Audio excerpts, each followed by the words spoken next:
नमस्कार दोस्तों, मैं अंकुर उपाध्याय स्वागत करता हूं आप सभी का एक बार फिर से अपनी नई वीडियो में। दोस्तों, आईटी स्टॉक्स में आज आपको भरपूर तेजी देखने को मिल रही है। आईटी स्टॉक्स पे कोई खरीदने के लिए सोच भी नहीं रहा था आज से 10 दिन पहले, लेकिन बीते 5-7 ट्रेडिंग सेशंस में आईटी स्टॉक्स, आईटी सेक्टर में तूफानी तेजी देखने को मिली है। आईटी सेक्टर की पर्टिकुलरली बात करूं तो 31,134 पे अभी ट्रेड कर रहा है और आज से करीब 5-7 ट्रेडिंग सेशन पहले आईटी इंडेक्स का लो था करीब 27,500 का। वहां से 4,000 पॉइंट्स की ऑलमोस्ट तेजी अपने आप में बहुत स्ट्रांग दिख रही है। एग्जैक्टली 27,078 का लो था 14 मई का और आज 31,120 है, यानी 4,000 पॉइंट से ज्यादा की रैली बन गई है बीते कुछ ट्रेडिंग सेशंस में।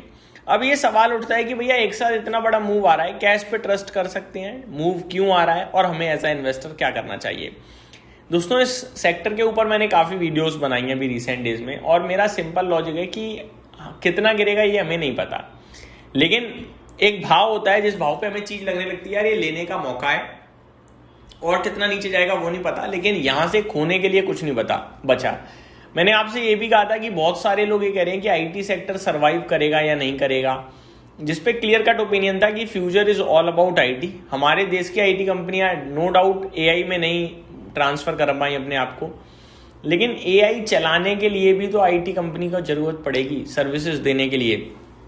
वहां हमारी कंपनी परफेक्ट काम कर सकती हैं और ये नहीं होगा कि एआई की मदद आ जाएगी तो पूरा आईटी क्षेत्र तबाह हो जाएगा। इनका धंधा भी बनेगा भाई साहब, निश्चित तौर पे बनेगा।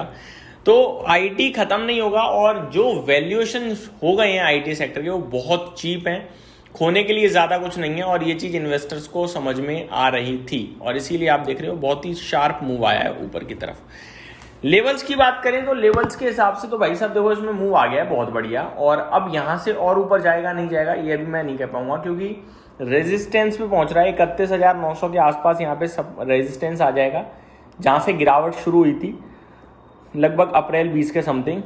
तो वो लेवल अगर निकलता है तो फिर मेरे को लगता है स्टॉक में, इंडेक्स में और बड़ा मूव आ सकता है जो 38,500 तक लेके जाएगा इसे, यानी 20% तक के घर खुलेगा एक बार अगर इसने 32,000 का लेवल दिखा दिया तो, जिसके चांसेस हैं।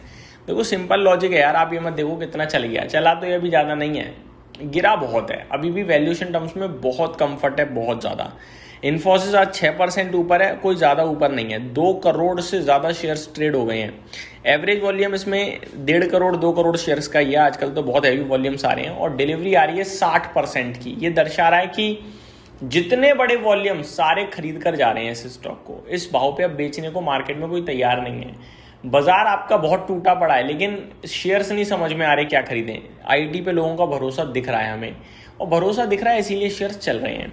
आपसे भी मैं कहूंगा मैं लगातार आईटी पे 2-4 स्टॉक शेयर करें, एक इन्फोसिस, एक HCL टेक लार्ज कैप में, मिड कैप में परसिस्टेंट और कोफोर्ज। अगर मैं बात करूं कोफोर्ज की आज के सेशन में तो आपके लिए 4% ऊपर है, परसिस्टेंट बिल्कुल फ्लैट है, कुछ खास तेजी नहीं है। लेकिन मेरा मानना यह है कि ये 4 स्टॉक्स ऐसे हैं जो लार्ज कैप और मिड कैप में आपकी पोर्टफोलियो में अगर हैं तो बेचने की जल्दबाजी मत करना। अब अगर आप कोई न्यूज़ या लॉजिक ढूंढ रहे हो तो लॉजिक में ये है यार, देखो वैल्यूएशन बहुत चीप है, बहुत कंफर्ट वाले हैं, 10, 11, 12, 15 के पीई पे स्टॉक्स आ रहे हैं, बहुत ही ज़्यादा रीजनेबल हैं। दूसरी तरीके का कोई रीज़न ढूंढ रहे हो तो ऐसा कोई खास रीज़न नहीं है। हाँ, ये जरूर आ रहा है AI spending optimism, rate cut hopes and support from weaker rupee. तो रुपया कमज़ोर हो रहा है उसका इन्हें फ़ायदा होगा क्योंकि इनकी डॉलर में कमाई होती है।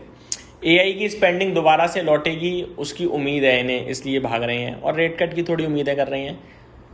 बट मेरा एक सिंपल मानना है कि ये जो चल रहे हैं ये चल रहे हैं केवल वैल्यूएशन कंफर्ट की वजह से, कि यहाँ से खोने के लिए मुझे नहीं लगता इन्वेस्टर्स को कुछ दिख रहा है, इसीलिए चल रहे हैं। और इनमें खरीदारी HNI या फिर बड़ा इन्वेस्टर कर रहा है, कोई रिटेल नहीं कर रहा अभी। रिटेल लेकिन करेगा, जब थोड़ा और चल जाएंगे तब करेगा।